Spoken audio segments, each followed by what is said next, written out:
What happened to all the orcs after the Lord of the Rings?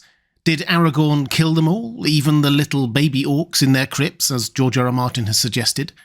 Let's take a look. Hi everyone, this is Robert. Welcome to In Deep Geek. On this channel we cover The Lord of the Rings, A Song of Ice and Fire, and other great fantasy books and TV shows. Welcome.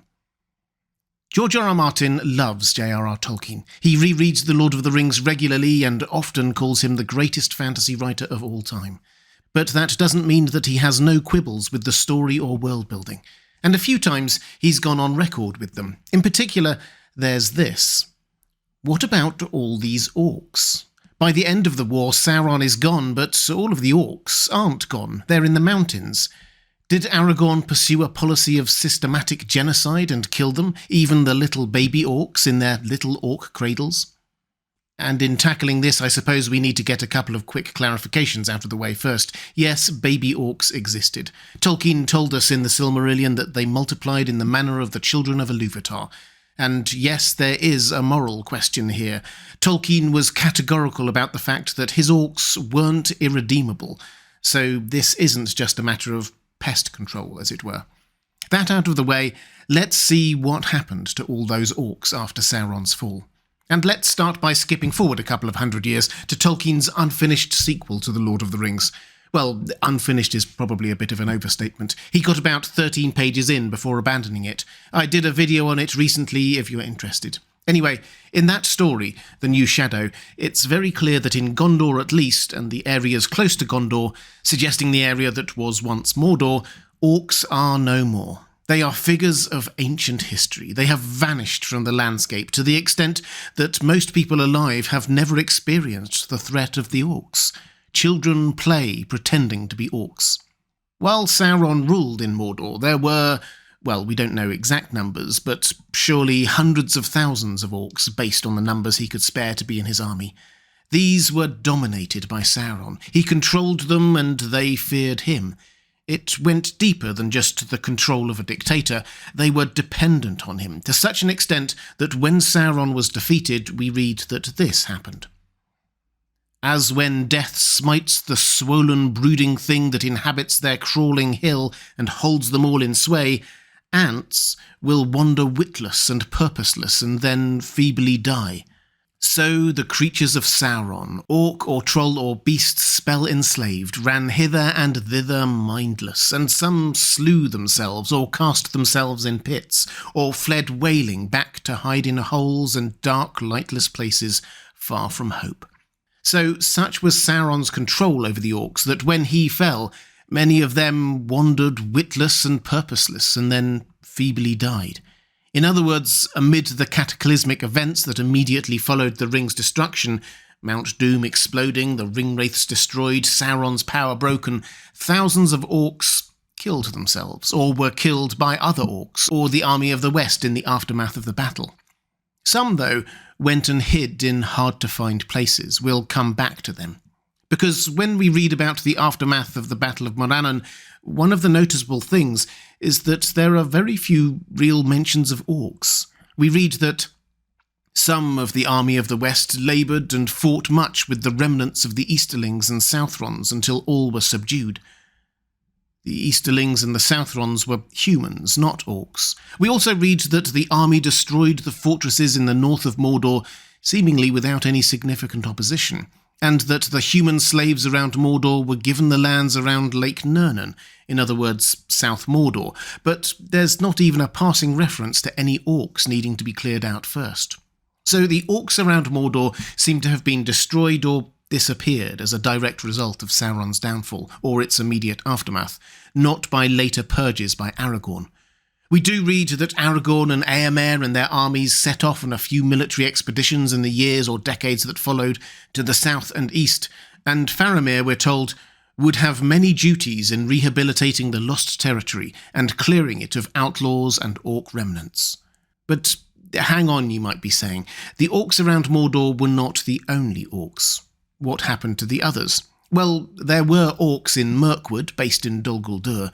It happened largely off-page, but the elves of Lothlorien under Celeborn and North Mirkwood under Thranduil destroyed them. We're told that they cleansed the wood in its entirety, so no more orcs in Mirkwood. The orcs or goblins under the Misty Mountains are a slightly different case, because they were for a long time not under the direct control of Sauron. Indeed, by the time of the War of the Ring, many seem to have been reporting to Saruman.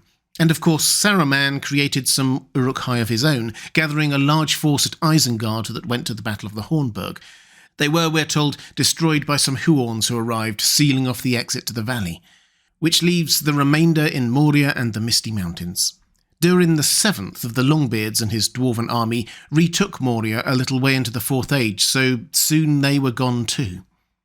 So what does all of that add up to?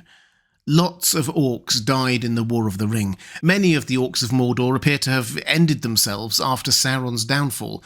Those in Mirkwood were rooted out by the elves, and those in Moria by the dwarves.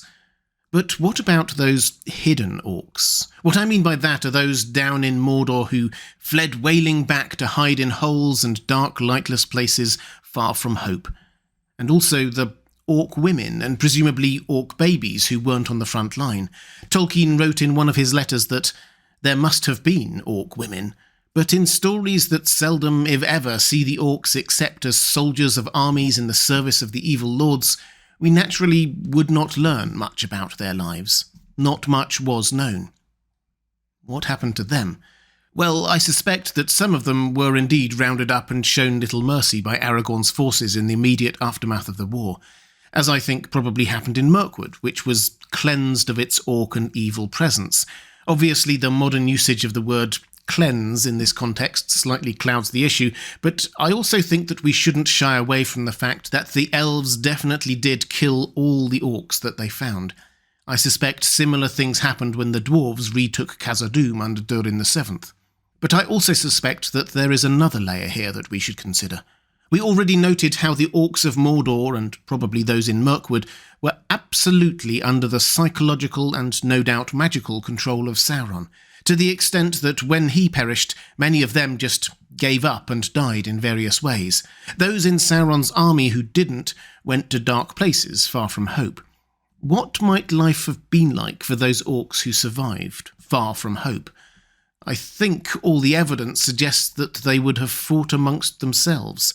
Just think about how often they do that in the story. The orcs that took Merry and Pippin and the orcs of Cirith Ungol are just the two most obvious examples when they were under Sauron's influence. In the absence of a controlling influence from Sauron and presence of an outside threat and hope, any restraint would be taken away. Many of those orcs of Mordor would have killed each other, and probably their young too. So, did Aragorn kill all the baby orcs? Well, not just Aragorn, Galadriel and Celeborn and Durin too. We may have insight into Tolkien's theological ponderings about whether orcs could be redeemed, but there's no reason to think that his characters in-world had the same thoughts or qualms. But that said, of all the great and the good in Middle-earth, Aragorn probably comes off best in this, because the orcs he was dealing with were mostly under the control of Sauron, so a large proportion ended their own lives in the immediate aftermath of the war, and of those who survived, probably many more killed each other. Faramir, who reported to Aragorn, definitely cleared away orc remnants, and I think we know what that is code for, and Aragorn and Imrahil ranged further east and south to subdue other foes, potentially also including orcs. But to be honest, Tolkien is quite silent on the details here. We have no record of an order from him concerning orc babies. Absence of evidence is, of course, far from evidence of absence, but Tolkien would probably point us to the fact that Aragorn was a good king who ruled wisely. We don't know the details, so we have to trust that any orders he did give in this regard were wise. Which I guess is probably the point George R.R. Martin was trying to make in the first place. Tolkien's world is so immersive that when we get to somewhere where there isn't clear information, such as Aragorn's rule after the main story ends, it is frustrating. And ultimately, if Tolkien thought about it at all, he left it for us to decide for ourselves. So, what do you think? Did Aragorn kill all the baby orcs, or not? Let me know in the comments below. If you'd like to see more Lord of the Rings videos like this, please click on the link on the left of your screen. Or if you'd like to support this channel, thank you. There's a link to my Patreon page on the right of your screen. That's all for this time. Thanks for watching. I'll see you again soon.